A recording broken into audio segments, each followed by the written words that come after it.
তো গাইস আজকে আমি চলে আসলাম পল্লবদার দোকানে গাড়িটাকে সার্ভিসিং করাতে। তো আসার পর দাদা বললো যে বাইকটাকে তো অনেক দিন ধরে একই রকম রয়েছে, সার্ভিসিং করানোর সাথে সাথে তো হালকা পাতলা কিছু মডিফিকেশনও করিয়ে নিলাম।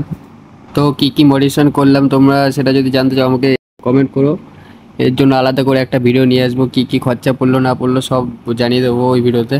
তো গাইস দাদার দোকানের কালেকশনটা একবার তোমাদেরকে ঘুরিয়ে দেখিয়ে দিচ্ছি। এইখানে আরও প্রচুর মাল অর্ডার দেওয়া রয়েছে যেগুলো এখনও এসে পৌঁছায়নি। তো এখানে একটা নতুন ফগলাইট ঢুকেছে, খুবই ভালো কোয়ালিটির আর খুবই সস্তার। এখানে তোমরা দেখতেই পাচ্ছ এখানে বিভিন্ন ধরনের কোম্পানির ইঞ্জিন অয়েল রয়েছে ভালো ভালো কোয়ালিটির। তো আরও প্রচুর প্রচুর কালেকশন আসতে চলেছে। তোমাদের বাইকের বা স্কুটির যে কোনো প্রবলেম হলে সব সলিউশন পেয়ে যাবে এইখানে। আর দাদার ব্যবহারও যেরকম ভালো, কাজও সেরকম ভালো, খুবই যত্ন সহকারে কাজ করে। তো তোমরা একবার এসে দেখতে পারো। তো তোমাদের কিছু জানার থাকলে দাদাকে ডাইরেক্ট কন্ট্যাক্ট করে কথা বলে নিতে পারো। তো আমার ভিডিওতেই নাম্বার দেওয়া রয়েছে আর ডেসক্রিপশানে দাদার পুরো দোকানের ডিটেলস আমি দিয়ে দেবো। আর কোথাও যদি কোনো প্রবলেম থাকে তো আমাকে তোমরা কমেন্ট করতে পারো।